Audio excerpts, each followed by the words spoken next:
এই শোনো না, প্রতিদিন ভালোবাসার নতুন নতুন গল্প পেতে ও শুনতে চাইলে আমাদের আলোর ডায়েরি চ্যানেলটি সাবস্ক্রাইব করে পাশে থাকা বেল আইকনটি বাজিয়ে দিও কেমন।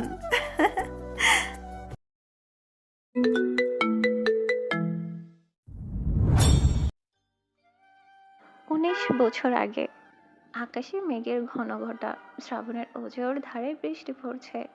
৭ বছরের ছোট্ট জেসিয়া জানালার গ্রিল ধরে বাইরের অন্ধকারের দিকে তাকিয়ে আছে। চারদিকের নিস্তব্ধতা ভেঙে শুধু বৃষ্টির ঝমঝম শব্দ আর মাঝে মধ্যে বিদ্যুৎ চমকানোর শব্দ শোনা যাচ্ছে। জেসিয়ার ঘরে কোনো আলো নেই, সে অন্ধকার পছন্দ করে। তার কোলে একটি পা ছিঁড়ে যাওয়া প্লাস্টিকের পুতুল। সে খুব যত্ন করে একটা সুই আর সুতো দিয়ে পুতুলটার পা জোড়া লাগানোর চেষ্টা করছে, কিন্তু তার সেলাই করার ভঙ্গিটা সাধারণ কোনো বাচ্চার মতো নয়। সে যেন অতি উৎসাহ নিয়ে পুতুলের প্লাস্টিক ভেদ করে সুইটা ঢোকাচ্ছে। নিচতলা থেকে চিৎকার চেঁচামেচির শব্দ ভেসে আসছে। জেসিয়ার বাবা রহমান সাহেব আর মা সুমনা বেগমের ঝগড়াটাও চরম পর্যায়ে পৌঁছেছে। রহমান সাহেব একজন রাগী এবং সন্দেহপ্রবণ মানুষ। রহমান সাহেবের গর্জনে পুরো বাড়ি কাঁপছে। আমি কি করেছি? তুমি তো সবসময় সন্দেহের চোখে দেখো। সুমনা বেগমের কান্নার শব্দ পাওয়া যাচ্ছে। ছোট্ট জেসিয়া নিষ্পলক চোখে সিঁড়ির উপরে দাঁড়িয়ে আছে। তার চোখে ভয় নেই, বরং এক ধরনের বিচিত্র কৌতূহল। সে দেখছে কিভাবে তার বাবা তার মায়ের চুলের মুঠি ধরে দেয়ালে আঘাত করছেন। সাধারণ বাচ্চারা এমন দৃশ্য দেখলে চিৎকার করে কাঁদতো, কিন্তু জেসিয়া অদ্ভুতভাবে শান্ত। সে তার পুতুলটাকে আরো শক্ত করে চেপে ধরলো। হঠাৎ জেসিয়া সিঁড়ি দিয়ে নিচে নেমে এলো। তাকে দেখে তার বাবা থেমে গেলেন। তুই এখানে কেন? ঘরে যা। রহমান সাহেব ধমকে উঠলেন। জেসিয়া কিছু বলল না। সে ধীরে ধীরে তার মায়ের কাছে গেল, যার কপাল দিয়ে রক্ত ঝরছে। জেসিয়া তার ছোট্ট হাত বাড়িয়ে রক্তটুকু ছুঁয়ে দেখলো। তারপর সে আঙ্গুলটা নিজের ঠোঁটে দিয়ে এক অদ্ভুত হাসি দিল। রক্তের রংটা অনেক সুন্দর না মা? তার মায়ের চোখে তখন আতঙ্কের ছায়া। নিজের ৭ বছরের মেয়ের এই শীতল চাহনি দেখে তিনি যন্ত্রণার কথা ভুলে গেলেন। তিনি বুঝতে পারলেন এই মেয়েটা আর ৫টা বাচ্চার মতো স্বাভাবিক নয়। জেসিয়াদের পাশের বাড়িতেই থাকতো ১২ বছরের ইমতিয়াজ। ইমতিয়াজ ছোটবেলা থেকে একটু অবহেলিত। সেদিন বৃষ্টির মধ্যে জেসিয়াকে একা বাগানে দাঁড়িয়ে থাকতে দেখে সে ছাতা নিয়ে এগিয়ে এলো। জেসিয়া মাটিতে গর্ত খুঁড়ে কি যেন এক মনে কবর দিচ্ছে। ইমতিয়াজ কাছে গিয়ে দেখলো সেটা জেসিয়ার সেই প্রিয় পুতুলটা। পুতুলটাকে পুঁতে ফেলেছে কেন জেসিয়া? ইমতিয়াজ জিজ্ঞেস করলো। জেসিয়া মাথা তুলে তাকালো, তার চোখগুলো স্থির। সে বলল, পুতুলটা আমার কথা শুনছিল না, তাই ওকে শাস্তি দিচ্ছি। তুমি কি আমার কথা শুনবে ইমতিয়াজ ভাইয়া? ইমতিয়াজ কেন যেন ওই ছোট মেয়ের চোখে এক অদ্ভুত মায়া খুঁজে পেল। সে মন্ত্রমুগ্ধের মতো বলল, হ্যাঁ, আমি সবসময় তোমার কথা শুনবো। জেসিয়া হাসলো। সেই প্রথম ইমতিয়াজ জেসিয়ার ইশারায় কাজ করার শপথ নিয়েছিল। সেদিনের সেই ছোট্ট ইমতিয়াজই আজ জেসিয়ার প্রতিটি অন্ধকার কাজের সঙ্গী। জেসিয়া যখন স্কুলে পড়ে, তখন একদিন খেলতে গিয়ে সে তার এক সহপাঠীকে ধাক্কা দিয়ে উঁচু স্লাইড থেকে ফেলে দেয়। কারণ ছিল তুচ্ছ, সে মেয়েটি জেসিয়ার কলম না বলে নিয়েছিল। স্কুলের সবাই যখন আতঙ্কিত, তখন সেই স্কুলে ইন্টার্নশিপ করতে আসা এক তরুণ ডাক্তার অর্ণব সেখানে উপস্থিত ছিল। অর্ণব লক্ষ্য করলো সবাই যখন আহত মেয়েটিকে নিয়ে ব্যস্ত, তখন জেসিয়া দূরে দাঁড়িয়ে একটা চকলেট খাচ্ছে এবং এক মনে মেয়েটির কষ্ট পাওয়া দেখছে। অর্ণব জেসিয়ার কাছে এগিয়ে গেল। তুমি ওকে ধাক্কা দিয়েছো কেন? অর্ণব শান্ত গলায় জিজ্ঞেস করলো। জেসিয়ার চোখের পলক না ফেলে বলল, ও আমার জিনিস ছুঁয়েছে। আমার অনুমতি ছাড়া কেউ কিছু ছুলে আমি তাকে ঘৃণা করি। অর্ণব সেদিনে বুঝতে পেরেছিল এই ছোট্ট মেয়েটির মনের ভেতর কোনো বড় বড় ক্ষত আছে। সে জেসিয়ার মাথায় হাত রাখলো। ঘৃণা দিয়ে ঘৃণা মেটানো যায় না জেসিয়া, তোমাকে আমি সুস্থ করে তুলবো। জেসিয়া অর্ণবের হাতটা সরিয়ে দিল। আমি তো অসুস্থ নই। আমি তো শুধু বিচার করেছি। গল্পটি বর্তমানে ফিরে আসে। আজকের পূর্ণবয়স্ক জেসিয়া তার আয়নার সামনে দাঁড়িয়ে আছে। তার পরনে সেই ছোটবেলার মতো লাল পোশাক। তার ডায়েরির প্রথম পাতায় একটা পুরনো ছবি আটকানো। ছবিতে ছোট্ট জেসিয়া, ইমতিয়াজ আর পেছনের অস্পষ্টভাবে দাঁড়িয়ে থাকা অর্ণব। জেসিয়া ডায়েরিতে লিখল, শৈশবের সেই রক্ত আর আজকের এই লাল গোলাপের রং কি একই রকম? অর্ণব আমাকে শোধরাতে চায়, আর ইমতিয়াজ চায় আমাকে আমার মতোই থাকতে দিতে। কিন্তু আমি কি চাই? হঠাৎ জেসিয়ার ফোনের স্ক্রিনে একটা মেসেজ ভেসে উঠল, একটি অচেনা নম্বর থেকে। সেখানে লেখা, তোমার বাবার মৃত্যুর সেই রাতটার কথা মনে আছে জেসিয়া? আমি জানি সেদিন আসলে কি ঘটেছিল। জেসিয়ার হাত কাঁপতে শুরু করলো। তার চোখের সেই শীতল ভাবটা ফিরে এলো। সে জানে তার অতীত এখন তাকে তাড়া করতে শুরু করেছে। রাতের নিস্তব্ধতা চিরে জেসিয়ার ফোনের নোটিফিকেশন টোনটা ভিজে উঠল। স্ক্রিনে ভেসে থাকা সেই মেসেজটি জেসিয়ার দীর্ঘদিনের সাজানো শান্ত জীবনটাকে এক নিমেষে উলটপালট করে দিল। তোমার বাবার মৃত্যুর সেই রাতার কথা মনে আছে জেসিয়া? আমি জানি সেদিন আসলে কি ঘটেছিল। জেসিয়ার ফর্সা কপালে বিন্দু বিন্দু ঘাম জমতে শুরু করেছে। সে আয়নার দিকে তাকালো। আয়নায় প্রতিফলিত হওয়া নিজের চোখের মনে দুটো তার কাছে আজ অচেনা লাগছে। 19 বছর আগেকার সেই বৃষ্টির রাত, ছটফট করতে থাকা তার বাবার শরীর, আর মেঝেতে গড়িয়ে পড়া ওষুধের শিশিটা, সবকিছু যেন ফ্ল্যাশব্যাকের মতো চোখের সামনে ভেসে উঠছে। জেসিয়া দ্রুত ইমতিয়াজকে ফোন করলো। শহরের এক জরাজীর্ণ গ্যারেজের ভিতরে ইমতিয়াজ তার বাইকটা ঠিক করছিল। ফোনের স্ক্রিনে যে লেখাটা দেখেই সে হাত মুছে ফোনটা তুলল। বলো জেসিয়া। ইমতিয়াজের গলায় বরাবরের মতোই সেই নেশাগ্রস্ত আনুগত্য। ইমতিয়াজ, কেউ একজন জেনে গেছে 19 বছর আগের সেই রাত আমার কাছে মেসেজ এসেছে। জেসিয়ার গলার স্বর কাঁপছে, যা সচরাচর হয় না। ইমতিয়াজের চোয়াল শক্ত হয়ে গেল। সে জানে জেসিয়া কোন রাতের কথা বলছে। সেই রাতে ইমতিয়াজ নিজেই জেসিয়াকে সাহায্য করেছিল সব আলামত নষ্ট করতে।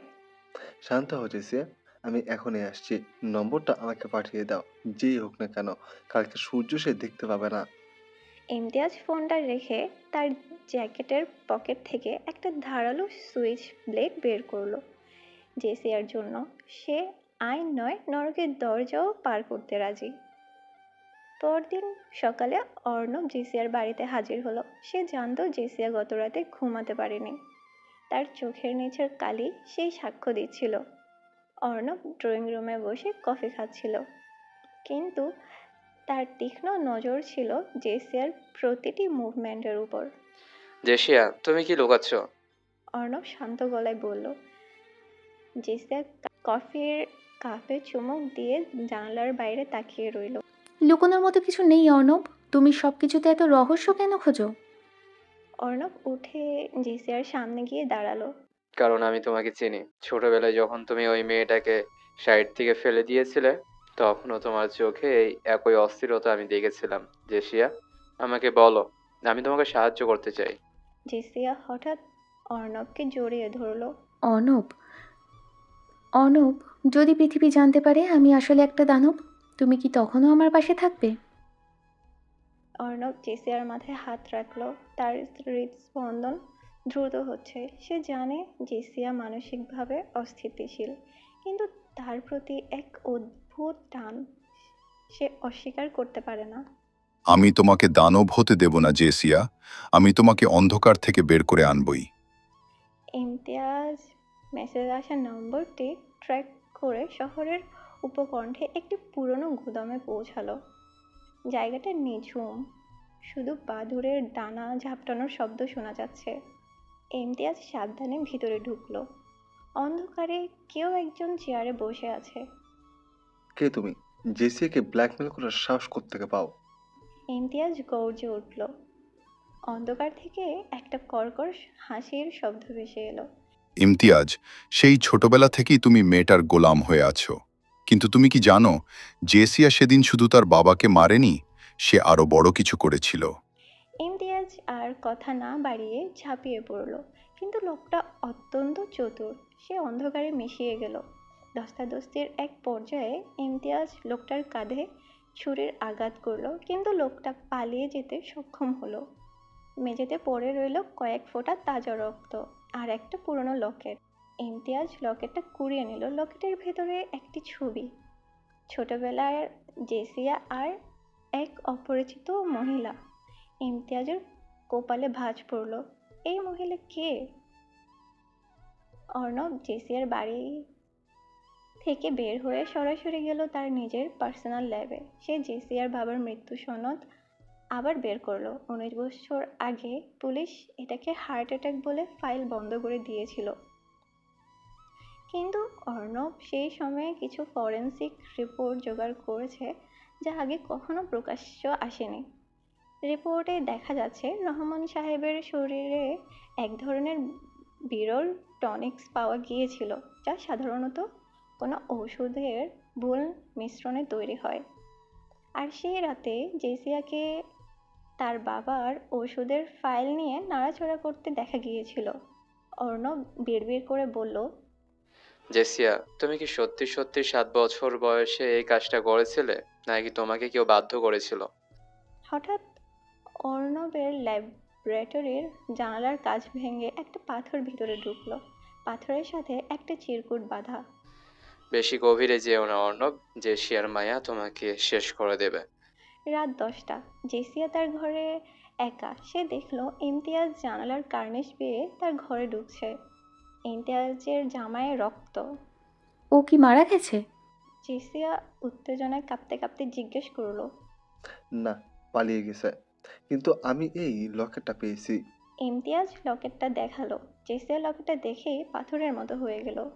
এটা এটা আমার মায়ের লকেট, কিন্তু মা তো মারা গেছেন অনেক আগে। ঠিক সেই মুহূর্তে দরজায় নখ পড়ল। অর্ণবের কণ্ঠস্বর শোনা গেল। জেসিয়া, দরজা খোলো, জরুরি কথা আছে। জেসিয়া আর ইমতিয়াজ একে অপরের দিকে তাকালো। ইমতিয়াজ তার ছুরিটা শক্ত করে ধরলো। জেসিয়া ইশারায় তাকে খাটের নিচে লুকোতে বলল। সে দরজা খুলতেই দেখলো অর্ণব দাঁড়িয়ে আছে, তার হাতে সেই ফরেন্সিক রিপোর্ট। অর্ণব ভিতরে ঢুকে সরাসরি বলল, জেসিয়া, তোমার মা মারা যায়নি, তাকে মানসিক হাসপাতালে আটকে রাখা হয়েছে গত 19 বছর ধরে। আর এই একই ব্ল্যাকমেলার অন্য কেউ নয়, তোমার মায়ের কোনো এক ঘনিষ্ঠ লোক। জেসিয়ার পায়ের নিচের মাটি সরে গেল। ইমতিয়াজ খাটের নিচ থেকে সব শুনছিল। তার চোখে এখন প্রতিশোধের নেশা। সে বুঝতে পারল জেসিয়াকে পুরোপুরি নিজের করতে হলে অর্ণব এবং সেই রহস্যময় ব্ল্যাকমেলার দুজনকেই পৃথিবী থেকে সরিয়ে দিতে হবে। জেসিয়ার মা কি সত্যি বেঁচে আছেন? যদি বেঁচে থাকেন তবে জেসিয়া কেন জানতো না? ইমতিয়াজ কি অর্ণবের ক্ষতি করবে নাকি ব্ল্যাকমেলারকে খুঁজবে? অর্ণব কি পারবে জেসিয়াকে এই নতুন আইনি জটিলতা থেকে রক্ষা করতে? রাত তখন গভীর। জেসিয়ার ড্রয়িং রুমে এক থমথমে পরিবেশ। খাটের নিচ থেকে বেরিয়ে আসা ইমতিয়াজের হাতে এখনও সেই রক্ত মাখা ছুরি, আর সামনে দাঁড়িয়ে থাকা অর্ণবের হাতে জেসিয়ার অতীতের সেই অন্ধকার ফরেন্সিক ফাইল। মাঝখানে দাঁড়িয়ে জেসিয়া, যার চোখে এখন এক অপার্থিব শূন্যতা। জেসিয়া ফিসফিস করে বলল, আমার মা বেঁচে আছে? অর্ণব, তুমি মিথ্যে বলছো না তো? অর্ণব ইমতিয়াজের হাতে ছুরির দিকে একবার তাকিয়ে জেসিয়াকে বলল, আমি ডাক্তার জেসিয়া, আমি তথ্য ছাড়া কথা বলি না। পাবনার এক নির্জন মেন্টাল অ্যাসাইলামে গত 19 বছর ধরে একজনকে বেনামি রোগী হিসাবে রাখা হয়েছে। তার ডিএনএ রিপোর্টের সাথে তোমার রিপোর্টের মিল পাওয়া গেছে। ইমতিয়াজ হঠাৎ অর্ণবের কলার চেপে ধরল। তুই এত কিছু জানলি কিভাবে? তুই কি ওকে ফলো করছিস? অর্ণব শান্তভাবে ইমতিয়াজের হাত সরিয়ে দিয়ে বলল, আমি ওকে রক্ষা করছি, কারণ যে ব্ল্যাকমেলার জেসিয়াকে মেসেজ পাঠিয়েছে সে এখন এই বাড়ির বাইরে দাঁড়িয়ে আছে। ইমতিয়াজ, তুমি যদি সত্যি জেসিয়াকে ভালোবাসো তবে আজকের জন্য আমাদের হাত মেলাতে হবে, কারণ এক পক্ষে জেসিয়াকে জেলখানায় দেখতে চাই আর অন্য পক্ষ তাকে কবরে। ঠিক সেই মুহূর্তে বাড়ির বাইরের মেন গেটে বিকট শব্দে কিছু একটা আছড়ে পড়ল। সিসিটিভি ক্যামেরার মনিটরে দেখা গেল 4-5 জন মুখোশধারী লোক গেট ভেঙে ভিতরে ঢোকার চেষ্টা করছে। তাদের হাতে পেট্রোল বোমা। জেসিয়া চিৎকার করে উঠল। ইমতিয়াজ দ্রুত জেসিয়াকে টেনে সোফার আড়ালে নিয়ে গেল।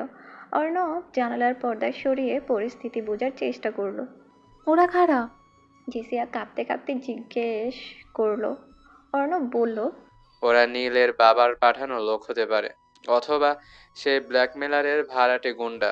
পুলিশ ডাকার সময় নেই, ওরা আসার আগেই আমাদের এখান থেকে বের হতে হবে। ইমতিয়াজ তার কোমরের পেছন থেকে একটা পিস্তল বের করলো। অর্ণব অবাক হয়ে তাকালো। ইমতিয়াজ বলল, তাকিয়ে লাভ নেই ডাক্তার সাহেব, জেসিয়ার জন্য আমি যমরাজের সাথে লড়তে পারি। তুমি গাড়ি বের করো, আমি ওদের ঠেকে রাখছি। অর্ণব বুঝলো এই মুহূর্তে ইমতিয়াজের পাগলামি তাদের একমাত্র ভরসা। সে বলল, ঠিক আছে, আমি পিছনের গ্যারেজ থেকে আমার গাড়িটা নিয়ে আসছি, তুমি জেসিয়াকে নিয়ে পিছনের দরজা দিয়ে আসবে। 3 মিনিট সময় দিলাম। অর্ণব দ্রুত পায়ে বেরিয়ে গেল। ইমতিয়াজ জেসিয়ার দিকে তাকিয়ে তার হাতটা শক্ত করে ধরলো। জেসিয়া, আমার দিকে তাকাও। কোনো ভয় নেই, যতক্ষণ আমি আছি কেউ তোমার একটা চুলো ছিঁড়তে পারবে না। জেসিয়া ইমতিয়াজের চোখে এক অদ্ভুত উন্মাদনা দেখল। সে বুঝলো ইমতিয়াজ তাকে ভালোবাসে তার অন্ধকারের জন্য, আর অর্ণব তাকে ভালোবাসে তার ভিতরের সুপ্ত আলোর জন্য। আজ তার জীবন বাঁচাতে এই দুই বিপরীত মেরুর মানুষ এক হয়েছে। বাইরে তখন বোমার শব্দ আর আগুনের লেলিহান শিখা। ইমতিয়াজ সাবধানে জেসিয়াকে নিয়ে পেছনের করিডোর দিয়ে দৌড়াতে শুরু করলো। এক আততায়ী তাদের সামনে চলে আসতেই ইমতিয়াজ চোখের পলকে তাকে লাথি মেরে ফেলে দিল এবং পিস্তলের বাট দিয়ে তার মাথায় আঘাত করলো। জেসিয়া শিউরে উঠল, কিন্তু ইমতিয়াজ নির্বিকার। পিছনের গেটে অর্ণব তার ল্যান্ড রোভার নিয়ে ইঞ্জিন চালু করে অপেক্ষা করছিল। জেসিয়া আর ইমতিয়াজ গাড়িতে উঠতেই অর্ণব অ্যাক্সিলারেটর চাপ দিল। গাড়িটা বাতাসের গতিতে হাইওয়ের দিকে ছুটে চলল। পেছন পেছন দুটো কালো মাইক্রোবাস তাদের ধাওয়া করতে শুরু করলো। ওরা আমাদের পিছু ছাড়ছে না। জেসিয়া পিছনের কাছ দিয়ে তাকিয়ে চিৎকার করলো। অর্ণব স্টিয়ারিং ঘোরাতে ঘোরাতে বলল, ইমতিয়াজ, তোমার কাছে ব্যাকআপ আছে? ইমতিয়াজ ফোনে কাউকে টেক্সট পাঠাতে বলল। আমার ছেলেরা একটু পরেই ওদের মাঝপথে ধরবে, তুমি শুধু গাড়িটা সোজা চালাও। অর্ণব আর ইমতিয়াজের মধ্যে এক অদ্ভুত বোঝাপড়া তৈরি হলো। অর্ণব তার বুদ্ধিমত্তা দিয়ে রাস্তা পরিবর্তন করে তাদের বিভ্রান্ত করছিল, আর ইমতিয়াজ জানালা দিয়ে গুলি চালিয়ে আততায়ীদের চাকা পাংচার করার চেষ্টা করছিল। হঠাৎ একটা বুলেট গাড়ির পেছনের কাজ ভেদ করে জেসিয়ার কানের পাশ দিয়ে বেরিয়ে গেল। জেসিয়া আতঙ্কে অর্ণবের সিট ঝাপটে ধরল। অর্ণব চিৎকার করে বলল, জেসিয়া, নিচে মাথা নিচু করো। Imtiaz, do something. ইমতিয়াজ এবার গাড়ির সানরুফ দিয়ে বেরিয়ে অর্ধেক শরীর বাইরে রেখে গুলি চালানো শুরু করলো। রাস্তার ধারের একটি গ্যাস স্টেশনের সামনে যখন তারা পৌঁছালো, ইমতিয়াজ একটি নিখুঁত নিশানা করলো পেছনের গাড়ির তেলের ট্যাঙ্কে। বিকট শব্দে মাইক্রোবাসটি বিস্ফোরিত হলো। শহর থেকে অনেক দূরে একটি পাহাড়ি বাংলোতে তারা এসে পৌঁছলো। জায়গাটা অর্ণবের পরিবারের গোপন সম্পত্তি। গাড়ি থেকে নামার পর জেসিয়া অজ্ঞান হয়ে পড়ে যাচ্ছিল। অর্ণব তাকে কোলে তুলে ভিতরে নিয়ে গেল। ইমতিয়াজ বাংলোর চারপাশটা পরীক্ষা করে ভিতরে ঢুকলো। অর্ণব জেসিয়াকে বিছানায় শুয়ে দিয়ে তার পালস চেক করছিল। ও ঠিক আছে, শুধু শক খেয়েছে। অর্ণব নিচু সুরে বলল।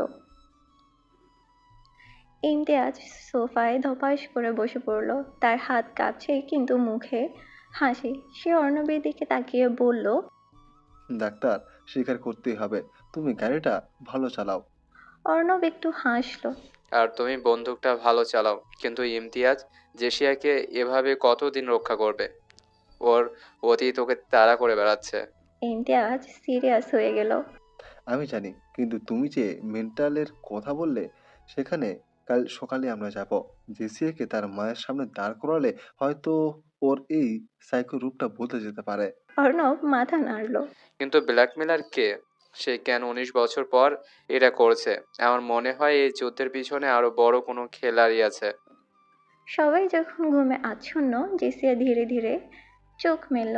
সে দেখলো অর্ণব পাশের চেয়ারে বসে মাথা নিচু করে ঘুমাচ্ছে, আর ইমতিয়াজ দরজার সামনে পিস্তল হাতে পাহারা দিচ্ছে। জেসিয়া বালিশের নিচে রাখা তার গোপন ফোনটা বের করলো। সে দেখলো একটি ভয়েস মেইল এসেছে। সে হেডফোন লাগিয়ে শুনলো। ওপাশ থেকে একজন মহিলার কণ্ঠস্বর শোনা গেল, অত্যন্ত ধীর এবং শীতল। আমাদের কাছে ফিরে আয় মা। অর্ণব আর ইমতিয়াজ তোকে বাঁচাতে পারবে না, কারণ তুই যা করেছিস তার সাক্ষী আমি নিজেই। জেসিয়া ফোনটা হাত থেকে ফেলে দিল। এই কণ্ঠস্বরটি তার চেনা। ওটি তার মৃত্যু বলে পরিচিত মায়ের কণ্ঠস্বর নয়, বরং 19 বছর আগের সেই নার্সের কণ্ঠস্বর, যে তার বাবার মৃত্যুর রাতে বাড়িতে উপস্থিত ছিল। ভোরের আলো তখনও পাহাড়ের গায়ে ঠিকমতো ফুটে ওঠেনি। কুয়াশার চাদরে ঢাকা বাংলোর চারপাশটা যেন এক স্তব্ধ কবরস্থান। অর্ণব আর ইমতিয়াজ ড্রয়িং রুমে বসে ম্যাপ দেখছে। তাদের লক্ষ্য পাবনার সেই গোপন অ্যাসাইলাম।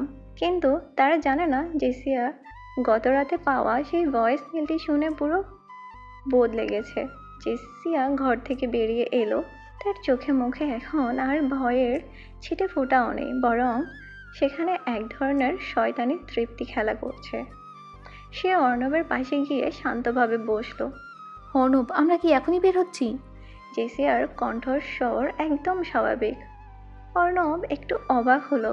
কাল রাতের আতঙ্কিত জেসিয়া আর আজকের এই জেসিয়ার মধ্যে আকাশ পাতাল পার্থক্য। সে ভাবলো হয়তো ইমতিয়াজের উপস্থিতিতে সে সাহস পেয়েছে। তিনজন মিলে অর্ণবের ল্যান্ড রোভার নিয়ে রওনা হলো। স্টিয়ারিংয়ে অর্ণব, পাশে জেসিয়া এবং পিছনে সতর্ক অবস্থায় ইমতিয়াজ। পাহাড়ি আঁকাবাঁকা রাস্তা দিয়ে গাড়ি নামছে। হঠাৎ ইমতিয়াজ লক্ষ্য করলো রাস্তার মোড়ে মোড়ে কিছু কালো রঙের পাথর রাখা, যা সাধারণত থাকে না। অর্ণব, গাড়ি থামিও না, কিছু একটা গড়বড় মনে হচ্ছে। ইমতিয়াজ নিচু স্বরে বলল। ঠিক তখনই গাড়ির ড্যাশবোর্ডে থাকা অর্ণবের ল্যাপটপে একটি সিগন্যাল বেজে উঠল। অর্ণব হ্যাকিং এবং প্রযুক্তিতে দক্ষ। সে দেখল তাদের গাড়ির জিপিএস লোকেশন কেউ একজন দূর থেকে হ্যাক করেছে। অর্ণব চিৎকার করে বলল, ইমতিয়াজ, আমাদের লোকেশন লিক হয়েছে, কিন্তু কিভাবে? এই বাংলোর কথা তো কেউ জানতো না। জেসিয়া তখন জানালার বাইরে তাকিয়ে এক মনে হাসছে। তার হাতের মুঠোয় একটি ছোট্ট জিপিএস চিপ, যা সে নিজের অজান্তে গাড়ির সিটের নিচে সেটে দিয়েছে। কিন্তু কেন? জেসিয়া কি নিজেকে বিপদে ফেলতে চায়? দীর্ঘ যাত্রার পর তারা সেই মেন্টাল অ্যাসাইলামের সামনে পৌঁছালো। পুরনো আমলের বিশাল এক দালান, যা লতাপাতায় ঢাকা। গেটে কোনো দারোয়ান নেই। অর্ণব আর ইমতিয়াজ গাড়ি থেকে নামলো। জেসিয়াকে মাঝখানে রেখে তারা ভিতরে ঢুকলো। অ্যাসাইলামের করিডোরগুলো ভ্যাপসা গন্ধে ভরা। প্রতিটি ঘর থেকে রোগীদের কান্নার শব্দ ভেসে আসছে। তারা 104 নম্বর কক্ষের সামনে থামলো। অর্ণব কাপা হাতে দরজাটা খুলল। ভেতরে একজন মহিলা সাদা শাড়ি পরে জানালার দিকে তাকিয়ে বসে আছেন। মা? জেসিয়া ঢুকরে কেঁদে উঠল। মহিলাটি ধীরে ধীরে ঘুরে তাকালেন। কিন্তু এ কি? মহিলার মুখটা অ্যাসিডে ঝলসানো, চেনা প্রায় অসম্ভব। তিনি জেসিয়াকে দেখে হাসলেন, কিন্তু সেই হাসি ছিল পৈশাচিক। তিনি বললেন, তুই এসেছিস জেসিয়া? আমি জানতাম তুই আসবি, কিন্তু তুই একা আসিসনি, সাথে করে আমার 2 শিকারকেও নিয়ে এসেছিস। অর্ণব আর ইমতিয়াজ কিছু বোঝার আগেই কক্ষের দরজা স্বয়ংক্রিয়ভাবে বন্ধ হয়ে গেল। চারপাশ থেকে বিষাক্ত গ্যাস বের হতে শুরু করলো। অর্ণব কাঁপতে কাঁপতে বলল। জেসিয়া, এটা কি হচ্ছে? জেসিয়া তার মায়ের পাশে গিয়ে দাঁড়ালো এবং খুব স্বাভাবিকভাবে মায়ের হাত ধরল। সেই ঝলসানো চেহারার মহিলাটি আসলে জেসিয়ার মা নন, বরং সেই নার্স, যিনি 19 বছর আগে জেসিয়ার বাবাকে বিষ প্রয়োগে মারতে সাহায্য করেছিলেন। আর জেসিয়া সব জানতো। জেসিয়া ঠান্ডা গলায় বলল, অর্ণব, তুমি ভেবেছিলে আমি অসুস্থ, আর ইমতিয়াজ, তুমি ভেবেছিলে আমি তোমার হাতের পুতুল। আসলে আমি তোমাদের দুজনকে এখানে টেনে এনেছি। ইমতিয়াজ দেয়াল ধরে দাঁড়িয়ে অস্পষ্ট সুরে বলল। কিন্তু কেন জেসিয়া? আমরা তো তোমাকে বাঁচাতে চেয়েছিলাম। জেসিয়া ইমতিয়াজের কাছে গিয়ে তার গাল ছুঁয়ে দিল। তোমরা আমাকে বাঁচাতে চাওনি, তোমরা আমাকে নিয়ন্ত্রণ করতে চেয়েছিলে। অর্ণব চেয়েছিল তার ওষুধ দিয়ে আমাকে স্বাভাবিক করতে, আর ইমতিয়াজ চেয়েছিল তার অপরাধ দিয়ে আমাকে আগলে রাখতে। কিন্তু আমি মুক্ত হতে চাই, আর আমার মুক্তির পথে তোমরা দুজনই বাধা। জেসিয়া পর্দা সরিয়ে দিল। দেখা গেল রুমের এক কোণে সিসিটিভি ক্যামেরা লাগানো। জেসিয়া বলল, এই পুরো দৃশ্যটা এখন লাইভ স্ট্রিম হচ্ছে। পুলিশ ভাববে তোমরা দুজন মিলে এই অ্যাসাইলামে হামলা চালিয়েছো এবং একে অপরকে গুলি করেছো। আর আমি অবশ্যই অসহায় মেয়ে যাকে তোমরা অপহরণ করেছিলে। অর্ণব তার পকেট থেকে একটি ইঞ্জেকশন বের করার চেষ্টা করলো, কিন্তু তার শরীর কাজ করছে না। জেসিয়া তার মায়ের আসল ডায়েরিটা বের করলো। আমার মা 19 বছর আগেই মারা গেছেন অর্ণব। এই নার্সই তাকে মেরেছিল আমার বাবার নির্দেশে। আমি শুধু আমার বাবাকে মেরে প্রতিশোধ নিয়েছিলাম। আর আজ তোমাদের দুজনকে শেষ করে আমি আমার অতীতের সব প্রমাণ মুছে ফেলবো। ঠিক তখন জেসিয়া ঘর থেকে বেরিয়ে যেতে যাবে, তখনই ইমতিয়াজ পকেট থেকে একটি রিমোট বের করলো। তার ঠোঁটের কোণে রক্ত, কিন্তু চোখে এই চিরচেনা পাগলামি। ইমতিয়াজ হাসলো। জিসিয়া, আমি জানতাম তুমি এমন কিছু করবে, কারণ আমি তোমাকে তোমার চেয়েও বেশি চিনি। তুমি জিপিএস হ্যাক করার আগে আমি এই পুরো এসাইলামের নিচে ডিনামাইট সেট করে রাখছি। তুমি যদি এখান থেকে বের হও তবে পুরো বিল্ডিং উড়ে যাবে, আর তুমি যদি আমাদের সাথে থাকো তবেই আমরা বাঁচবো। জেসিয়ার মুখের হাসি মিলিয়ে গেল। সে দেখল অর্ণব ততক্ষণে গ্যাসের প্রভাব কাটিয়ে ওঠার জন্য একটি অ্যান্টিডোট নিজের শরীরে পুশ করেছে। অর্ণব উঠে দাঁড়িয়ে জেসিয়ার দিকে তাকালো। তার চোখে এখন আর মায়া নেই, আছে এক কঠিন সংকল্প। অর্ণব বলল, জেসিয়া, খেলাটা এখন ত্রিভুজ নয়, এখন এটা বেঁচে থাকার লড়াই হয়। আমরা তিনজনই বাঁচবো, নয়তো এই ধ্বংসস্তূপে আমাদের সব রহস্য শেষ হয়ে যাবে। ইমতিয়াজের হাতে থাকা রিমোটটা যেন এক চূড়ান্ত বিভীষিকা। পুরো অ্যাসাইলামে সাইরেন বাজতে শুরু করেছে। ডিনামাইটের লাল আলো দেওয়ালে প্রতিফলিত হচ্ছে। জেসিয়া স্তব্ধ হয়ে দাঁড়িয়ে আছে। সে ভাবতেও পারেনি ইমতিয়াজ তাকে এভাবে কণ্ঠাসা করবে। আর সেই ঝলসানো চেহারার নার্স যে এতক্ষণ জেসিয়ার সহযোগী ছিল, সেই সুযোগ বুঝে পেছনের দরজা দিয়ে পালিয়ে গেছে। হঠাৎ করে অ্যাসাইলামের ছাদ ধসে পড়তে শুরু করলো। সেই নার্স আসলে জেসিয়ার হয়ে কাজ করছিল না, সে ছিল জেসিয়ার বাবার পুরনো এক শত্রুর লোক। সে চেয়েছিল জেসিয়া, অর্ণব এবং ইমতিয়াজ তিনজনকে এক ছাদের নিচে পুড়িয়ে মারতে। ছাদের একটি বড় কাঠের ভীম ভেঙে সরাসরি জেসিয়ার উপর পড়তে গেলে অর্ণব ঝাঁপিয়ে পড়ে তাকে সরিয়ে দিল, কিন্তু জেসিয়ার পা ধর্ষ স্তূপের নিচে আটকে গেল। আগুনের লেলিহার শিখা চারিদিকে ছড়িয়ে পড়েছে। বিষাক্ত ধোঁয়ায় নিঃশ্বাস নেওয়ার অবস্থা নেই, অসম্ভব হয়ে পড়েছে। ইমতিয়াজ ধ্বংসস্তূপ সরাতে গিয়ে দেখল আগুন তাকে ঘিরে ফেলেছে। সে চিৎকার করে বলল, অর্ণব, জিসিয়াকে নিয়ে বের হও, আমি রাস্তা পরিষ্কার করছি। ইমতিয়াজ তার গায়ে জ্যাকেট দিয়ে আগুন নেভানোর চেষ্টা করছে, আর নিজের জীবনের পরোয়া না করে জেসিয়ার উপর থেকে ভারী পাথরগুলো সরাচ্ছে। তার হাত পুড়ে যাচ্ছে, কিন্তু সে থামছে না। জেসিয়া যন্ত্রণায় কাতরাচ্ছে। সে দেখল অর্ণব তার দিকে তাকিয়ে হাত বাড়িয়ে দিয়েছে। জেসিয়ার চোখে এখন আর শয়তানি নেই, আছে গভীর বিস্ময়। সে যে মানুষগুলোকে ধ্বংস করতে চেয়েছিল তারাই আজ তাকে বাঁচাতে লড়ছে। অর্ণব জেসিয়ার মুখটা নিজের হাতের ভেতরে নিল, তার চোখে জল আর আগুনের প্রতিচ্ছবি। সে ফিসফিস করে বলল, তোমার অন্ধকার দিকটা আমি দেখেছি জেসিয়া, এখন আমি তোমাকে তোমার নিজের তৈরি করা আলোতে ফিরিয়ে নিয়ে যেতে চাই। জেসিয়া ডুকরে কেঁদে উঠল, তার সমস্ত অহংকার ধুলোয় মিশে গেল। আমি তো বিষাক্ত অর্ণব, আমি তোমাদের শুধু ক্ষতিই করেছি, তবে কেন বারবার আমাকে বাঁচাতে আসো? অর্ণব জেসিয়ার কপালে মাথা ঠেকিয়ে শান্ত গলায় বলল, কারণ এই বিষের প্রতি আমি মায়ায় পড়ে গেছি, তোমাকে ছাড়া সুস্থ হওয়ার সাধ্য আমারও নেই। ইমতিয়াজ শেষ মুহূর্তে একটি লোহার রড দিয়ে লিডার বানিয়ে জেসিয়ার পা মুক্ত করলো। অর্ণব জেসিয়াকে পাজাকোলা করে তুলে নিল। তিনজন মিলে জ্বলন্ত বিল্ডিং থেকে লাফ দিয়ে বের হওয়ার ঠিক 1 সেকেন্ড পরেই পুরো অ্যাসাইলামটি বিকট শব্দে বিস্ফোরিত হলো। বাইরে বৃষ্টির ঝাপটা। তারা তিনজনেই রক্তাক্ত, ক্লান্ত এবং কাদায় মাখা। ইমতিয়াজ মাটিতে শুয়ে হাঁপাচ্ছে, তার হাত মারাত্মকভাবে পুড়ে গেছে। অর্ণব জেসিয়াকে ঘাসের উপর শুইয়ে দিয়ে দ্রুত ইমতিয়াজের কাছে গেল। শত্রুতা ভুলে আজ তারা একে অপরের জীবনদাতা। বৃষ্টির মধ্যে একটি কালো ছাতা মাথায় দিয়ে কেউ একজন তাদের দিকে হেঁটে আসছে। অর্ণব আর ইমতিয়াজ সতর্ক হয়ে উঠল। লোকটা যখন কাছে এলো, তারা দেখলো এটি সেই নার্স নয়, বরং একজন বয়স্ক মানুষ। লোকটা জেসিয়ার সামনে দাঁড়িয়ে পকেট থেকে একটি পুরনো ছবি বের করলো। ছবিতে দেখা যাচ্ছে অর্ণব, ইমতিয়াজ এবং জেসিয়া, কিন্তু চমকপ্রদ তথ্য হলো ছবির পেছনে লেখা ছিল। প্রজেক্ট মায়া 3 সাবজেক্টস।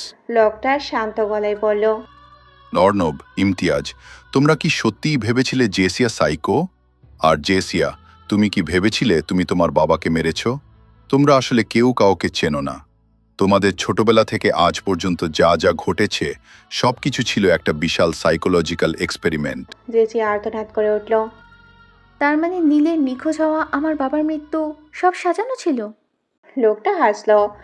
সব তোমাদের তিনজনকে এক করার জন্যই এই নাটক। কারণ তোমাদের তিনজনের সম্মিলিত রক্ত আর মগজ দিয়ে আমরা এমন এক শক্তি তৈরি করতে চাই যা পৃথিবীকে শাসন করবে। তোমাদের লড়াই তো মাত্র শুরু। অর্ণব আর ইমতিয়াজ একে অপরের দিকে তাকালো। তারা বুঝতে পারল তারা এতদিন যার জন্য লড়েছিল তার চেয়েও বড় কোনো অন্ধকার তাদের আশপাশে ঘিরে রেখেছে। বৃষ্টির তীব্রতা বেড়েই চলেছে।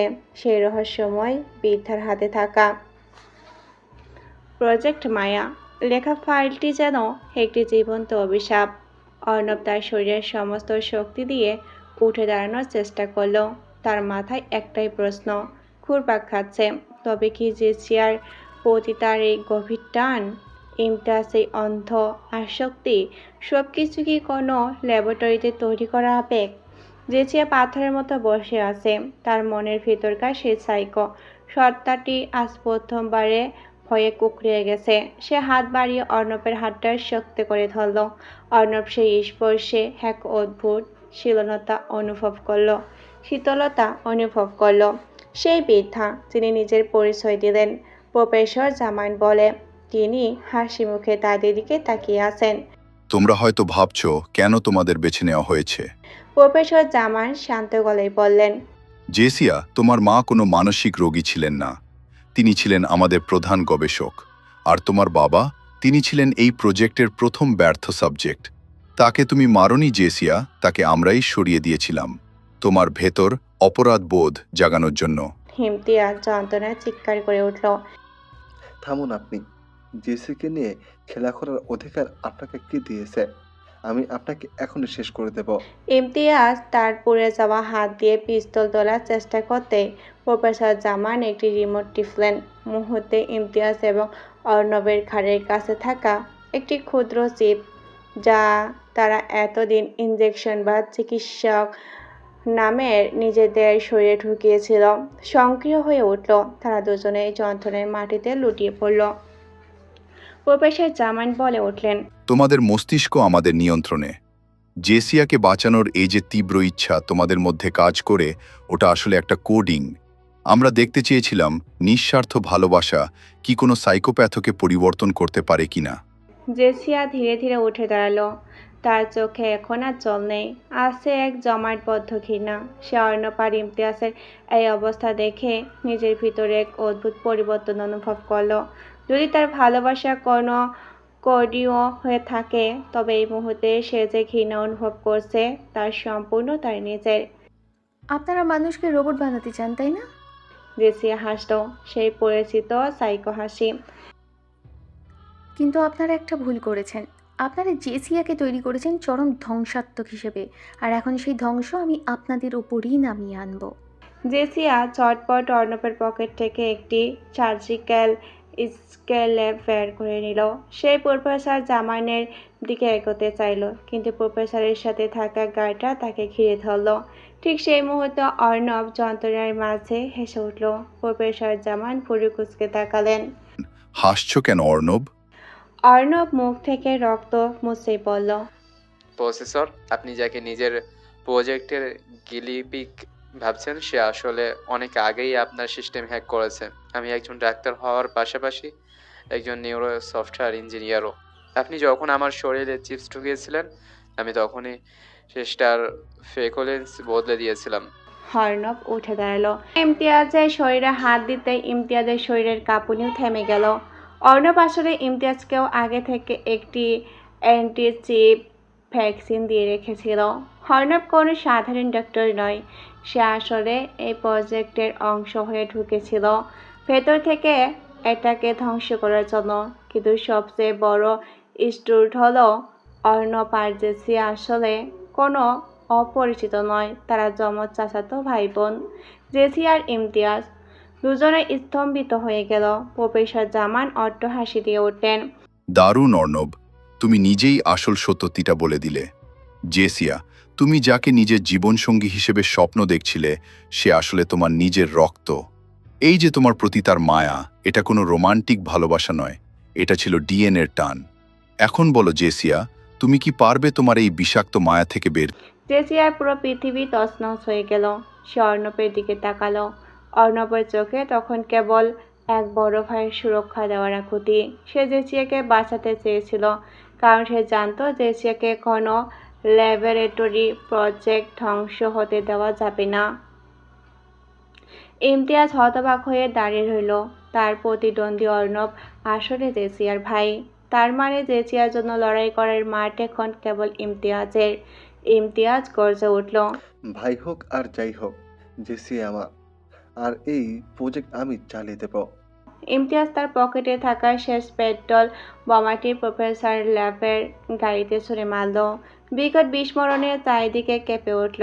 সেই সুযোগে অর্ণব জেসিয়াকে জাপটে ধরে গাড়ির আড়ালে নিয়ে গেল। আগুন আর ধ্বংসস্তূপের মাঝে অর্ণব জেসিয়ার চোখে চোখ রাখল। জেসিয়া, আমি জানি এটা মেনে নেওয়া কঠিন, কিন্তু আমাদের রক্ত এক। আমি তোমাকে মরতে দেব না। এই দুনিয়া আমাদের অপরাধী বানাতে চেয়েছিল, কিন্তু আমরা ওদের দেখিয়ে দেব যে ভালোবাসা কোডিং দিয়ে নয়, আত্মা দিয়ে হয়। জেসিয়া ফিসফিস করে বলল। তবে ইমতিয়াজ, ও তো আমাকে ভালোবাসে, ও কি আমাদের সাথে থাকবে? অর্ণব ইমতিয়াজের দিকে তাকালো, যে তখন 4জন গার্ডের সাথে লড়াই করেছে। ইমতিয়াজ চিৎকার করে বলল। ডাক্তার, ওকে নিয়ে পালাও, আমি আসছি। অর্ণব আর জেসিয়া একটা বোট নিয়ে নদীর ওপারে চলে যাচ্ছে। আর ইমতিয়াজ আগুনের কুণ্ডুলি থেকে বেরিয়ে আসার চেষ্টা করছে, কিন্তু দূরে একটি ড্রোন তাদের পিছু নিচ্ছে। নদীর ওপারে কুয়াশাচ্ছন্ন এক নির্জন চরে এসে বোট থামল। অর্ণব আর জেসিয়া নেমে পড়ল। পেছনে দাও দাও করে জ্বলছে প্রজেক্ট মায়ার সেই ধ্বংসস্তূপ। জেসিয়া এখনো ঘরের মধ্যে। যে অর্ণবকে সে এতদিন নিজের জীবনের সবচেয়ে কাছের মানুষ ভেবে এসেছে, সে এখন তার চাচাতো ভাই। এই সত্যিটা তার মস্তিষ্কের প্রতিটি কোষে বিষের মতো ছড়িয়ে পড়ছে। হঠাৎ পেছন থেকে ডুবন্ত বোট থেকে লাফিয়ে নামল ইমতিয়াজ। তার শরীরে রক্তাক্ত, আগুনের তাপে গায়ের চামড়ে লাল হয়ে গেছে, কিন্তু তার চোখে সেই এক উন্মাদনা। অর্ণব, ইমতিয়াজ চিৎকার করে উঠল। তুমি কি ভেবেছ ভাই? পরিচয় দিলেই জেসিয়া তোমার হয়ে যাবে? ও আমার, আমি ওকে নরক থেকে তুলে এনেছি। অর্ণব শান্তভাবে ইমতিয়াজের দিকে ফিরল। ইমতিয়াজ, জেসিয়ার কারো সম্পত্তি নয়, ও এখন আমাদের দুজনের দায়িত্ব। প্রফেসর জামাল পালিয়েছেন, তিনি আবার ফিরে আসবে। নদীর পাড়ে বসে অর্ণব জেসিয়ার চোখের দিকে তাকিয়ে বলল। জেসিয়া, তুমি কি জানো তোমার মা কেন আমাদের আলাদা করেছিলেন? তোমার মা জানতেন যে প্রজেক্টের মায়া আমাদের দুজনের ডিএনএর ব্যবহার করে সুপার হিউম্যান তৈরি করতে চাই। আমি ছিলাম প্রোটেক্টর আর তুমি ছিলে ডেস্ট্রয়ার। তোমার মা চেয়েছিলেন তুমি যেন ধ্বংসের পথে না যাও, তাই তিনি তোমাকে ইমতিয়াজের পরিবারের কাছে পাঠিয়েছিলেন। জেসিয়া থমকে গেল। সে তো জানতো ইমতিয়াজ তার পাশের বাড়ির ছেলে, কিন্তু এখন জানছে ইমতিয়াজ পুরো পরিবারে জেসিয়াকে পাহারা দেওয়ার জন্য নিয়োগ করা হয়েছিল।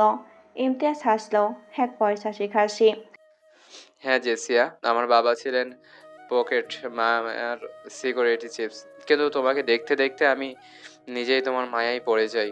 আমি বাবার হুকুমও অমান্য করে তোমাকে নিজের মতো করে আগলে রেখেছিলাম।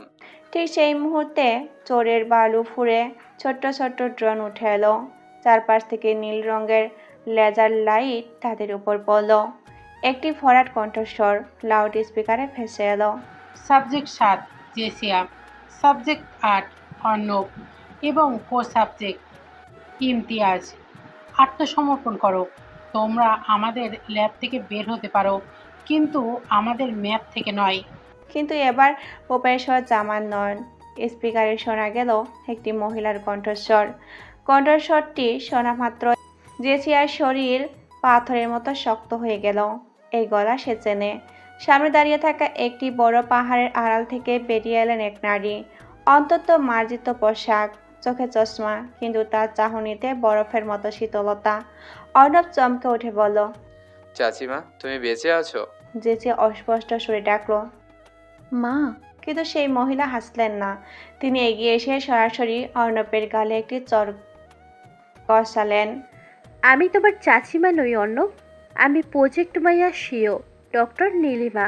আর তুমি যাকে মা বলে ডাকতে, সে ছিল আমার যমজ বোন, যে তোমাদের নিয়ে পালিয়ে গিয়ে প্রজেক্টটা নষ্ট করতে চেয়েছিল। জেসি আর অর্ণব ভাই বোন ঠিকই, কিন্তু তারা কোনো প্রকৃত সন্তান নয়, তারা ক্লোন। ডক্টর নীলিমা নিজের ডিএনএ দিয়ে তাদের ল্যাবে তৈরি করেছিল। আর সবচেয়ে ভয়ঙ্কর তথ্য হলো ইমতিয়াজ কোনো মানুষ নয়, সে প্রজেক্ট মায়ার তৈরি সবচেয়ে উন্নত অ্যান্ড্রয়েড বা রবট, যার ভিতরে মানুষের আবেগ ইনজেক্ট করা হয়েছে। ইমতিয়াজ নিজের হাতের দিকে তাকালো। তার ক্ষতবিক্ষত হাত থেকে রক্তের বদলে সোনালী রঙের এক ধরনের তরল বের হচ্ছে। তার পুরো পৃথিবী উলটপালট হয়ে গেল। আমি রোবট? ইমতিয়াজ আর্তনাদ করে উঠল। না, জেসিয়ার জন্য আমার এই কান্না, এই ভালোবাসা, এগুলো কি সব ভুয়া? নীলিমা ঠান্ডা গলায় বলে উঠল, ওগুলো অ্যালগরিদম ইমতিয়াজ, তোমাকে ডিজাইন করা হয়েছে জিসিয়াকে রক্ষা করার জন্য। তোমার ব্যাটারি শেষ হয়ে আসছে, শাটডাউন হওয়ার আগে জিসিয়াকে আমাদের হাতে তুলে দাও। অর্ণব জেসিয়ার সামনে বুক চিরিয়ে দাঁড়ালো। মা হোক আর যেই হোক, আমরা ল্যাবের খেলনা হয়ে থাকবো না। অর্ণব ইমতিয়াজের দিকে তাকিয়ে বলল, ইমতিয়াজ, তোমার ভিতরের ইমোশন যদি অ্যালগোরিদমও হয়, তবে সে অ্যালগোরিদমও আজ আমাদের বাঁচাবে। তুমি কি এখনো জেসিয়াকে ভালোবাসো? ইমতিয়াজ তার যান্ত্রিক চোখে জল নিয়ে জেসিয়ার দিকে তাকালো। আমি যদি লোহা হয়ে জেসিয়া, আমার এই লোহা তোমার জন্য গলতে জানে। ইমতিয়াজ হঠাৎ নিজের বুকের মাঝখানে হাত ঢুকিয়ে একটি জ্বলন্ত কর বের করে আনলো। সেটি ডক্টর নীলিমার দিকে ছুঁড়ে মারল। নিয়ে যান আপনার টেকনোলজি, আমি মানুষ হিসেবে মরতে চাই। বিকট শব্দে একটি ইলেকট্রোম্যাগনেটিক পালস ইএমপি তৈরি হলো। চারপাশের সব ড্রোন আর লেজার সিস্টেম এক নিমিষে বিকল হয়ে গেল। ইমতিয়াজ হাঁটু গেড়ে মাটিতে বসে পড়ল। তার চোখের আলো নিভে আসছে। ইলেকট্রোম্যাগনেটিক পালস বিস্ফোরণের পর চোরের আকাশ এক নিস্তব্ধ ধোঁয়াশারতায় ছেয়ে গেছে।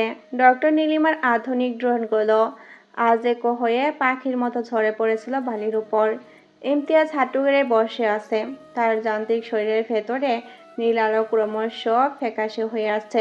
জেসিয়া আর্তনাদ করে ইমতিয়াজের কাছে ছুটে গেল। ইমতিয়াজ, চোখ খোলো, তুমি রোবট হতে পারো না, তোমার ভালোবাসা তো মিথ্যে হতে পারে না। জেসিয়ার চোখের জল ইমতিয়াজের যান্ত্রিক শরীরের সার্ভিকেটে পড়ছে। ইমতিয়াজ খুব কষ্টে তার হাতটা তুলল। তার আঙ্গুলের অগ্রভাগ দিয়ে জেসিয়ার অস্ত্র মুছে দিয়ে ভাঙা ভাঙা যান্ত্রিক স্বরে বলল, জেসিয়া, আমার আমার কোডিংয়ে যন্ত্রণার কোনো শব্দ ছিল না, কিন্তু আজ আমার খুব কষ্ট হচ্ছে। হয়তো আমি মানুষ হয়ে গেছি। কথাটা শেষ হতে ইমতিয়াজের মাথাটা নুয়ে পড়ল। তার চোখের শেষ আলোটুকু নিভে গেল।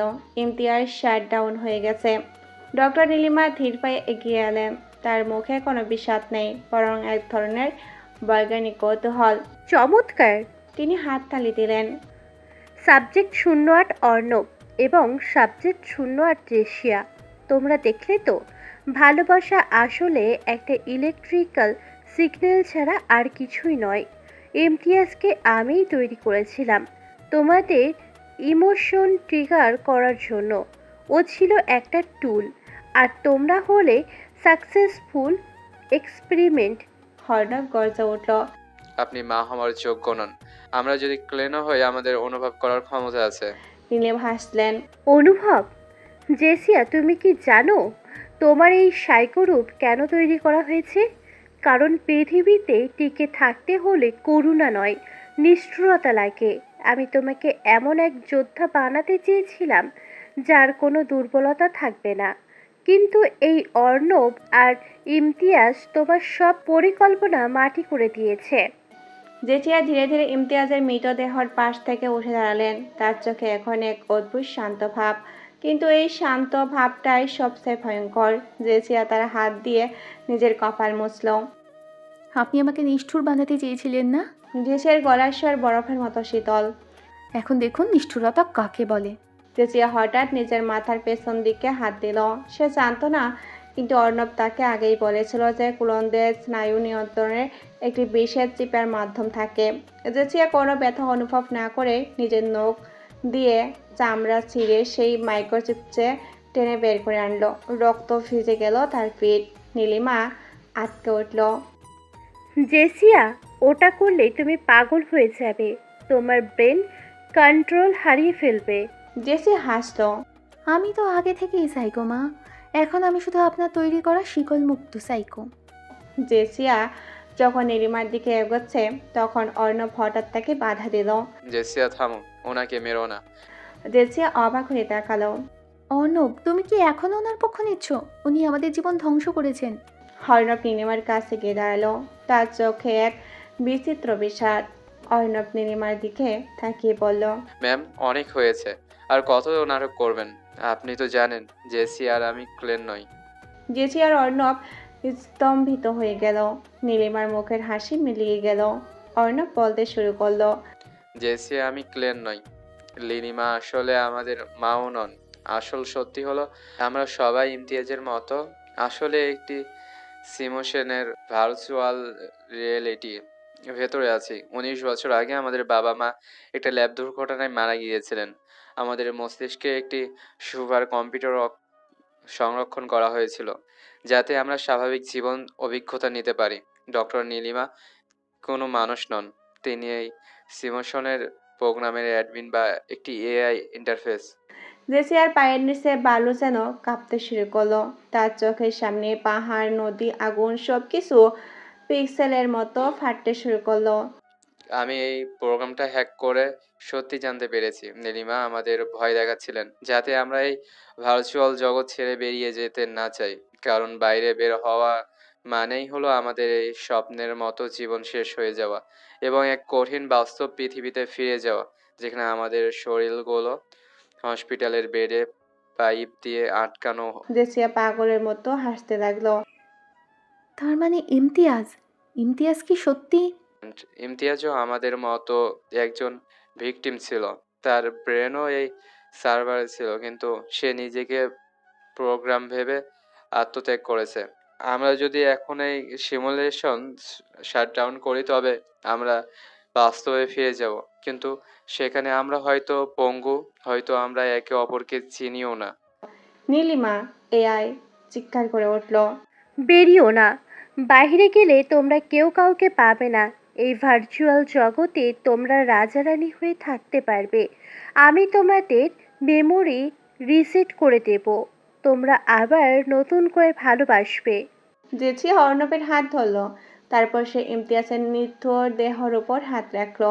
আমি মিথ্যে আলোতে থাকতে চাই না অনব, আমি বিষাক্ত বাস্তবে বাঁচতে চাই, যেখানে আমাদের ব্যথাগুলো সত্যিকারের। অর্ণব হাসলো। সে তার হাতের ভার্চুয়াল কন্ট্রোল প্লেনের বের করলো। ইমতিয়াজকেও আমি ফিরিয়ে আনবো বাস্তবে, ও আমাদের সাথেই থাকবে। অর্ণব ডিলেট সিস্টেম বাটনে চাপ দিল। পুরো পৃথিবীটা সাদা হয়ে গেল। ডক্টর নীলিমার অবয়ব ধোঁয়ার মতো মিলে গেল। জেসিয়ার কানে শুধু একটি শব্দ বাজছে, ওয়েলকাম ব্যাক টু রিয়েলিটি।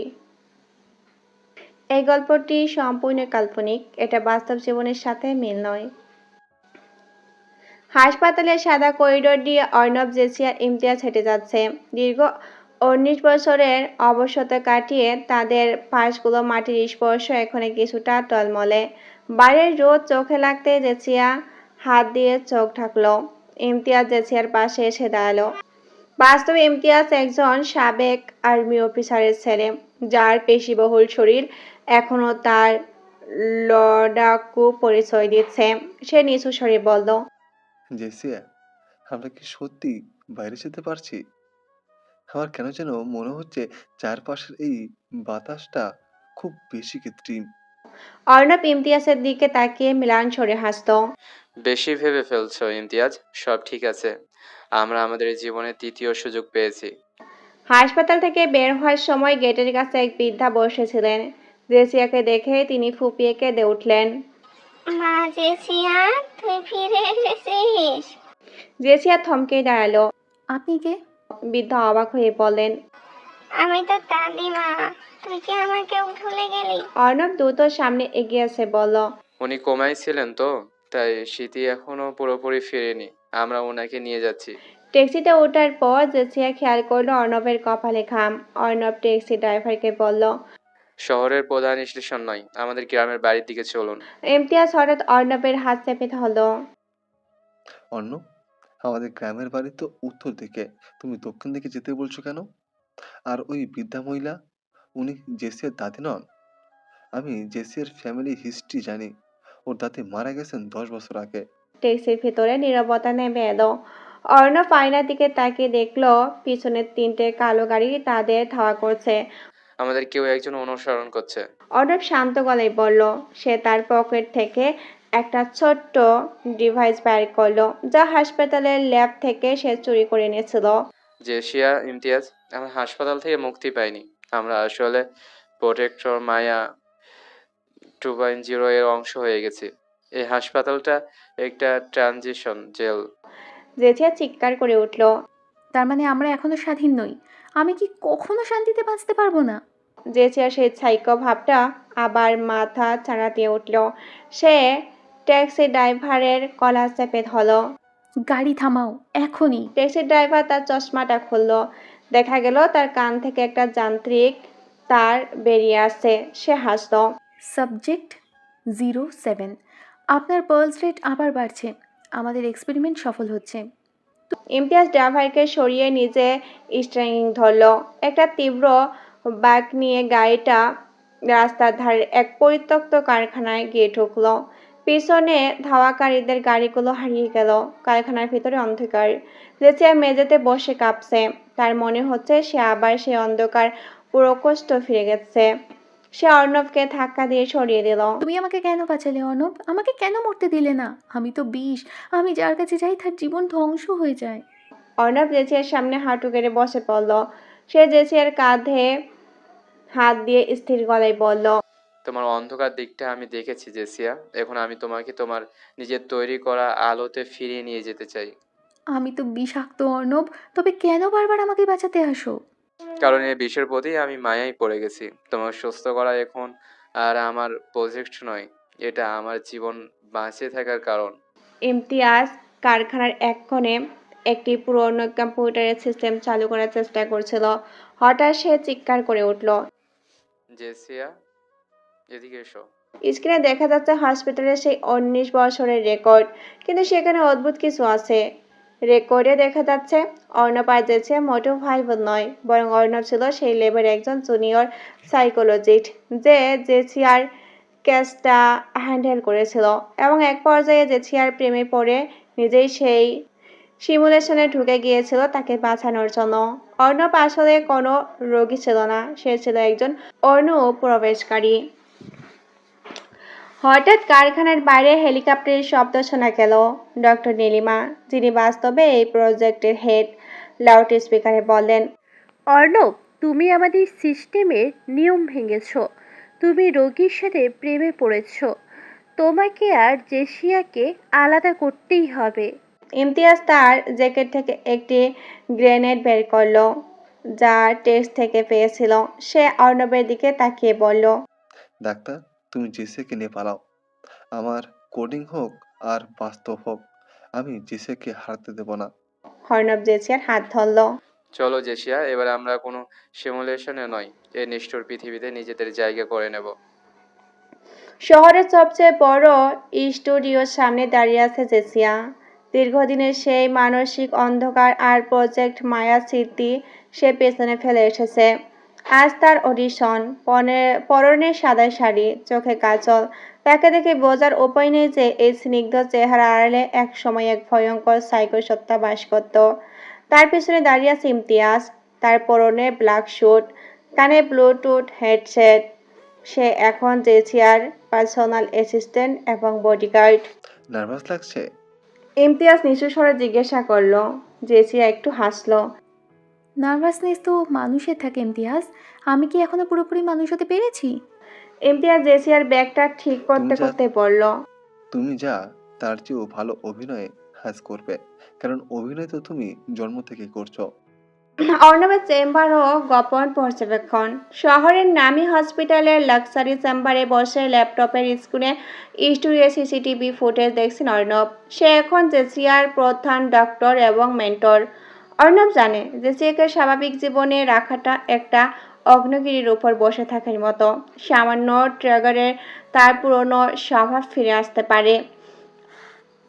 অর্ণবের সামনে বসে আছেন একজন বড় চলচ্চিত্র পরিচালক।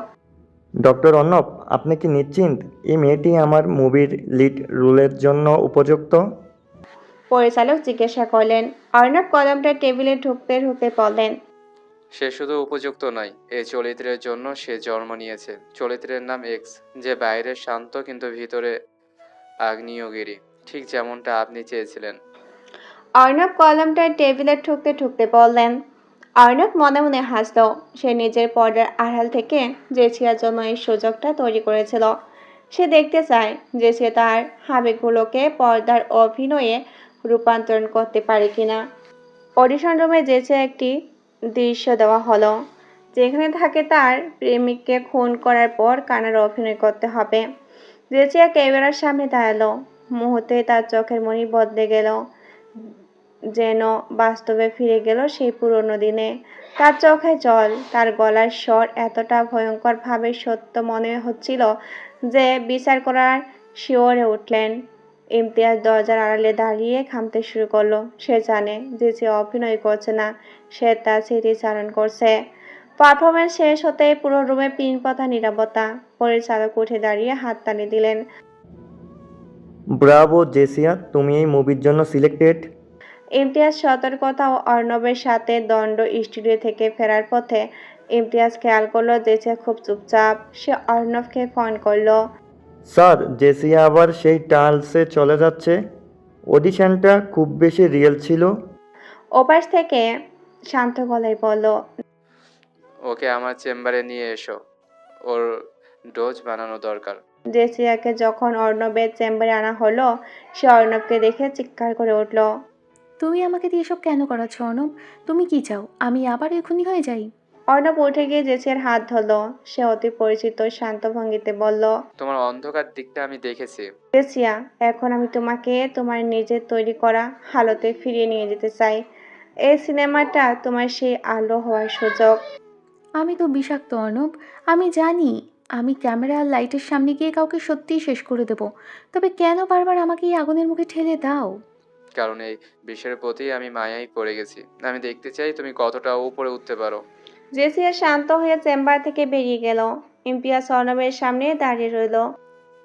স্যার, আপনি কি আসলে ওকে সুস্থ করতে চান, নাকি আপনি নিজের কোনো রিসার্চের জন্য ওকে গিনিপিগ বানাচ্ছেন? অর্ণব ইমতিয়াজের দিকে তাকিয়ে একটি ফাইল এগিয়ে দিল।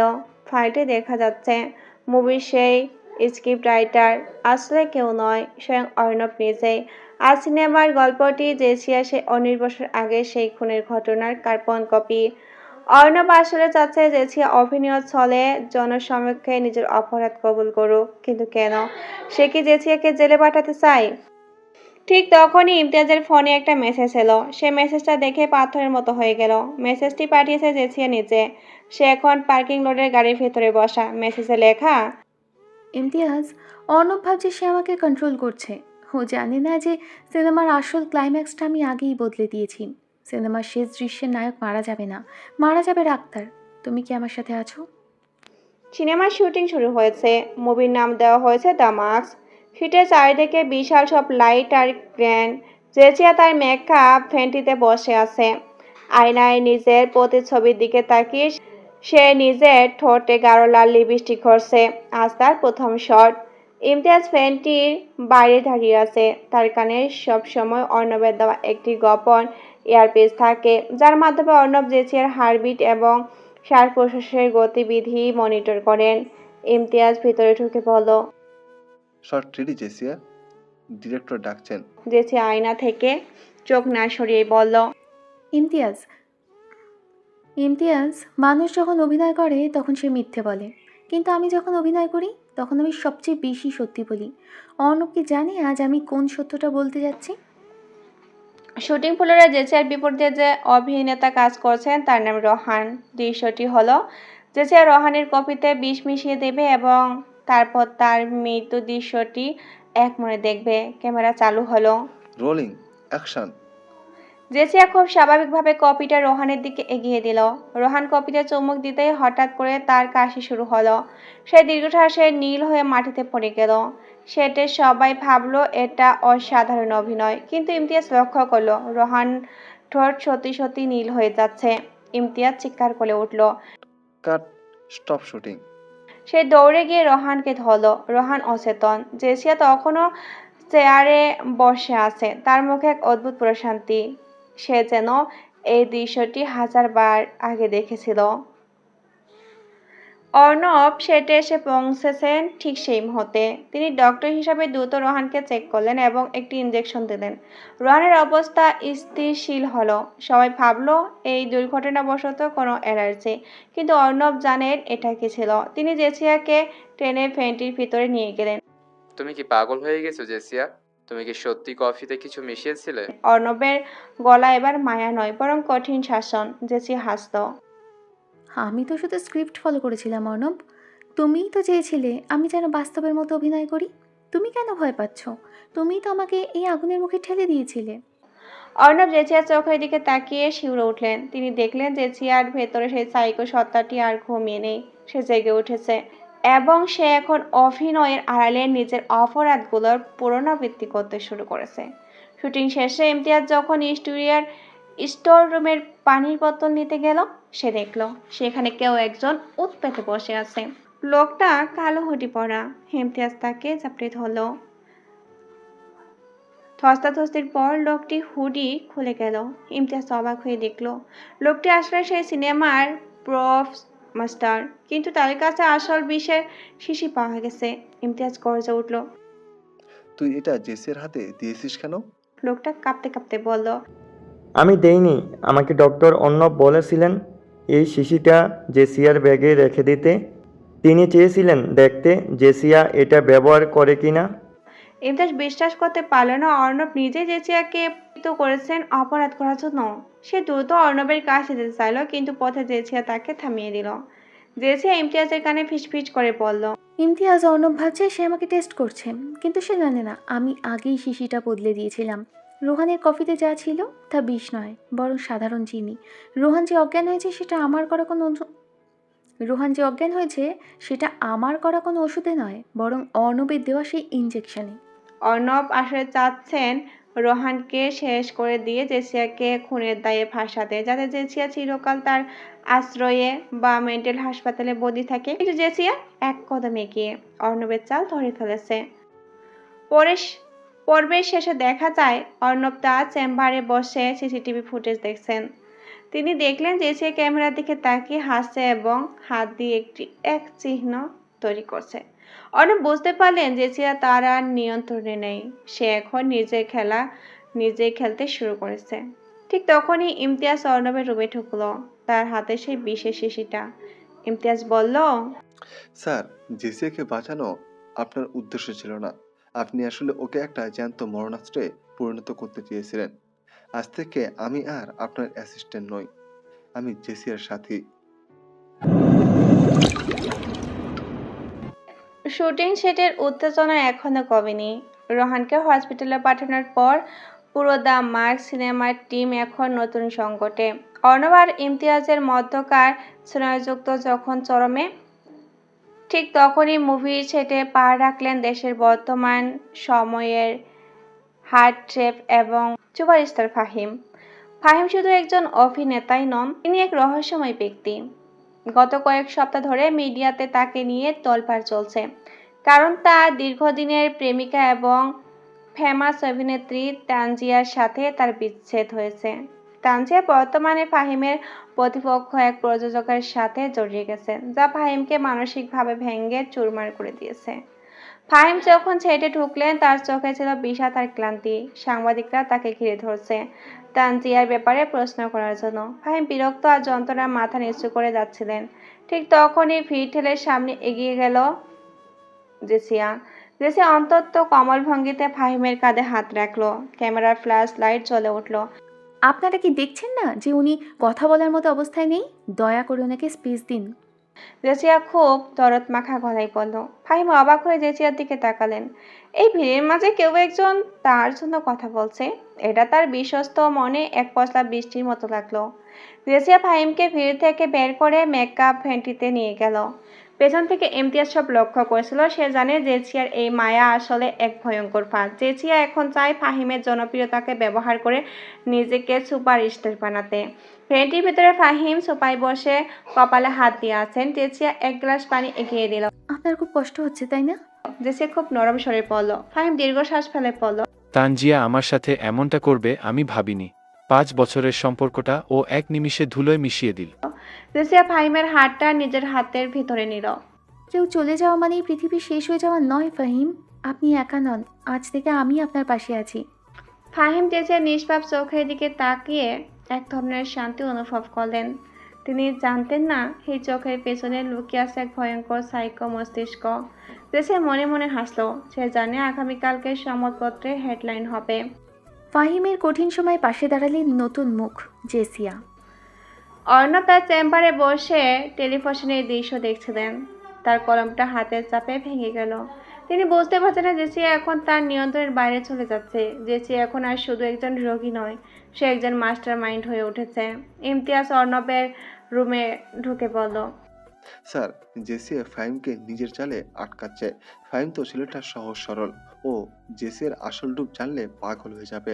অর্ণব ঠান্ডা গলায় বলল, জেসিয়া ফাহিমকে ভালোবাসে না ইমতিয়াজ।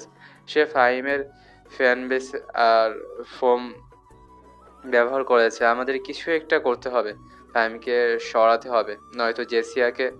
সিনেমার স্ক্রিপ্ট বদলে ফাহিমকে প্রধান নায়কের চরিত্র দেওয়া হলো। জেসিয়া আর ফাহিমের রোমান্টিক সিনের শুটিং চলছে। ফাহিম যখন জেসিয়ার দিকে তাকাচ্ছিল তার চোখে সত্যিকারের ভালোবাসা দেখা যাচ্ছে। তানজিয়ার দেওয়া ক্ষতগুলো জেসিয়া যেন ধীরে ধীরে মুছে দিচ্ছে। শুটিংয়ের ফাঁকে ফাহিম জেসিয়াকে প্রপোজ করার সিদ্ধান্ত নিলেন। তিনি জেসিয়ার জন্য হীরার আংটি কিনলেন, কিন্তু জেসিয়া যখন আংটিটা দেখলো তার মনে কোনো আবেগ তৈরি হলো না। সে শুধু ভাবলো এই আংটিটা পরে সোশ্যাল মিডিয়ার ছবি দিলে কত হাজার ফলোয়ার বাড়বে। রাতের বেলা শুটিং স্পটে নির্জনতায় জেসিয়া আর ফাহিম বসে আছেন। ফাহিম জেসিয়াকে জড়িয়ে ধরে বলল, জেসিয়া, আমি তোমাকে সত্যিই ভালোবাসি। আমি চাই আমরা বিয়ে করি। জেসিয়া হাসলো এবং ফাহিমকে চুমু খেলো, কিন্তু ঠিক সেই মুহূর্তে জেসিয়ার পকেটে থাকা তার ডায়েরিটা নিচে পড়ে গেল। ফাহিম সেটা খেয়াল করেনি, কিন্তু জেসিয়া যখন ওয়াশরুমে গেল ফাহিম ডায়েরিটা কুড়িয়ে নিল। ডায়েরির প্রথম পাতায় বড় বড় করে লেখা, মিশন ফাহিম। রাতের স্তব্ধতা ভেঙে বাতাসে শস্যের শব্দ শোনা যাচ্ছে। স্টুডিওর নির্জন ছাদে দাঁড়িয়ে আছে ফাহিম, তার হাতে জেসিয়ার সেই ডায়েরিটা। সেখানে লেখা আছে তাকে ধ্বংস করার ছক। ঠিক পেছনে দাঁড়িয়ে ডাক্তার অর্ণব, যার চোখে এক ধরনের ক্রু হাসি। দেখলে তো ফাহিম, তুমি যাকে খুব ভালো ভাবছো সে আসলে একটি বিষাক্ত সাবিনী। অর্ণব নিচু স্বরে বলল। ফাহিম ডায়েরিটার পাতাগুলো উল্টালো। তার হাত কাঁপছে না, বরং সে খুব স্থির। হঠাৎ ফাহিম ডায়েরিটা বন্ধ করে অর্ণবের দিকে তাকিয়ে শব্দ করে হেসে উঠল। ডক্টর অর্ণব, আপনি অনেক বড় সাইকিয়াট্রিস্ট হতে পারেন, কিন্তু মানুষের মন বুঝতে আপনার ভুল হয়েছে। জেসিয়া আমাকে সব বলেছে। সে বলেছে আপনি তাকে ফাঁসানোর জন্য এমন একটা জাল বুনবেন।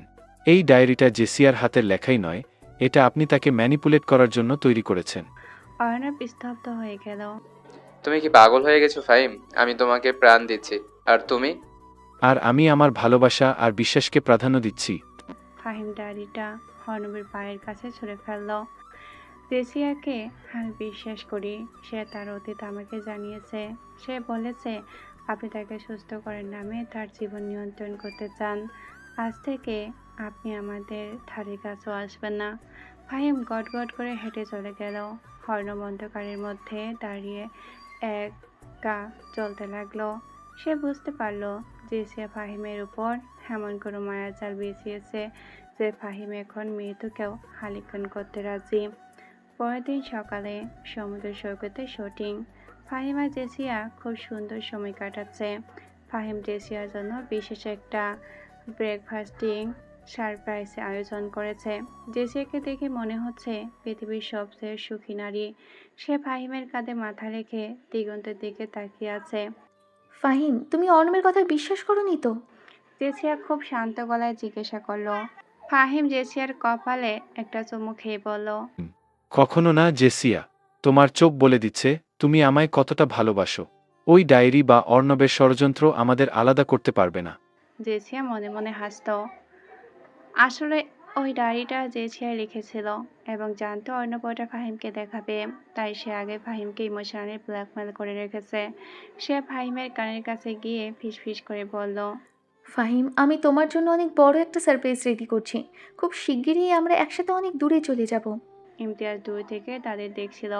জেসিয়ার প্রতিটি পদক্ষেপ সে চেনে। সে জানে জেসিয়া যখন সবচেয়ে বেশি কমল হয় তখনই সে সবচেয়ে বেশি ভয়ঙ্কর। ফাহিম ছেলেটা সরল। সে জেসিয়ার এই জালে নিজেকে সঁপে দিয়েছে। ইমতিয়াজ জেসিয়ার কাছে গিয়ে বলল, জেসিয়া, তুমি কি সত্যি ফাহিমের প্রেমে পড়েছ, নাকি এটাও তোমার কোনো মুভির স্ক্রিপ্ট? ইমতিয়াজ জেসিয়ার দিকে তাকিয়ে এক রহস্যময় হাসি দিল।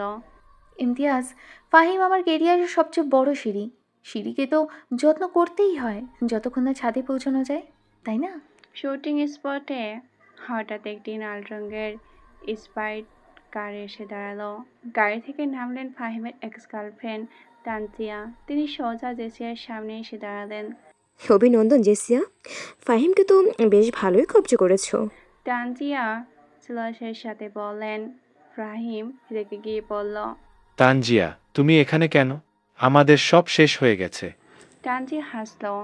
আমি এখানে তোমার জন্য আসিনি ফাহিম, আমি এসেছি জেসিকাকে একটা সত্যি কথা মনে করিয়ে দিতে।